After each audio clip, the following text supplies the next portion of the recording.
For those that encounter the system, one of the very first things that has to happen when after they're arrested, is a determination that's made. Can they be let go before their trial, or will they be held before their trial?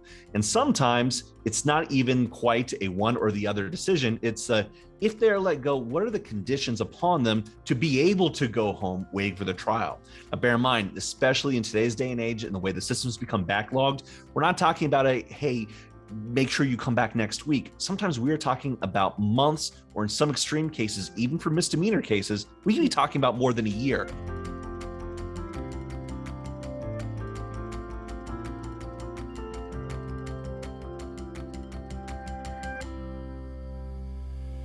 Because when we look at who is in jail right now, most of the people in jail have not been convicted. They're literally waiting for their case to be heard and resolved by a court. While they're still legally innocent and might even be accused of a very minor crime, they might not be able to afford that, because we might be talking about literally thousands upon thousands of dollars that they need to be able to come up with just for the ability to go home. There is a risk to the community if people are held in jail. And so their data show that even 3 days in jail can substantially increase the recidivism rate even 2 years after the final disposition of that case. And it also makes it more likely that additional crimes would be committed while that first case is still pending.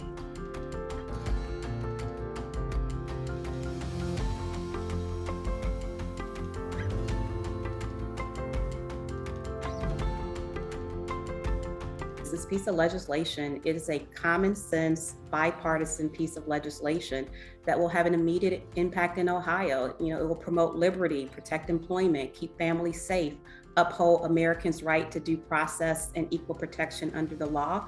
It will contribute to the state's ability to build a more sustainable workforce, which is hugely important given our current labor shortage issues. And ultimately, it will help close equity gaps that have historically limited full participation in the labor market. And I know from being out here that it's not particularly easy right now on the ground to find the teams you need. And so if we're actively making choices to limit our access to anybody that could be an eligible contributor to our workforce, we're absolutely shooting ourselves in the foot. Now more than ever, we need to speak up and think about the sustainability of our workforce and the economic mobility of the people that we're hiring.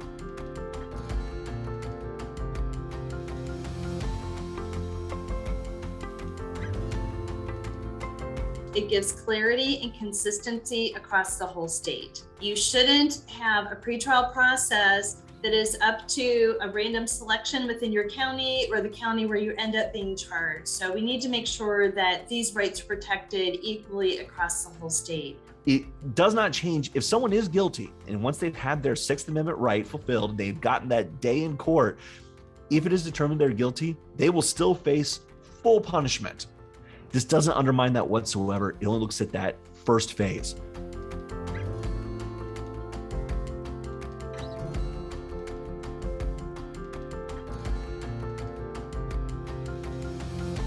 We believe that a person's inability to pay fines, fees, or cash bail should never be the sole reason for incarceration, and that our justice system should not disproportionately punish those experiencing poverty. This is an opportunity we have right now. It is bipartisan.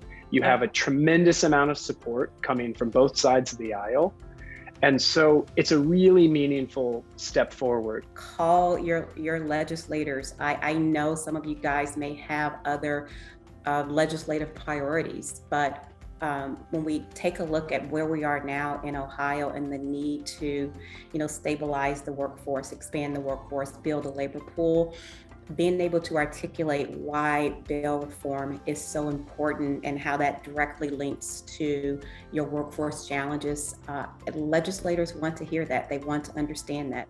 I have been so surprised by the power of picking up the phone and talking to folks in the legislative system across the spectrum, just to acknowledge what's facing our business and what we can do about it. And those calls go a really long way to help people understand what is actually facing our community and our businesses.